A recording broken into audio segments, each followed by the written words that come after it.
karate er at bevæge kroppen og at svede. Jeg synes, karate er en meget rolig, stille og rolig sport. Det handler om at lære at kontrollere kroppen. Det handler om at lære kroppen at kende.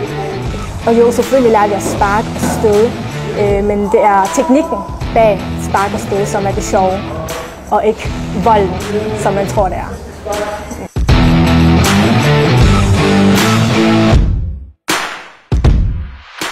Jeg synes, det fedeste ved karate, det er nok, at man bliver presset til nogle nye ting, og at man udvider sig mentalt og fysisk. Jeg synes, det er meget fedt, at man får en hel masse nye venner, og det er hårdt. Du skal komme til karate.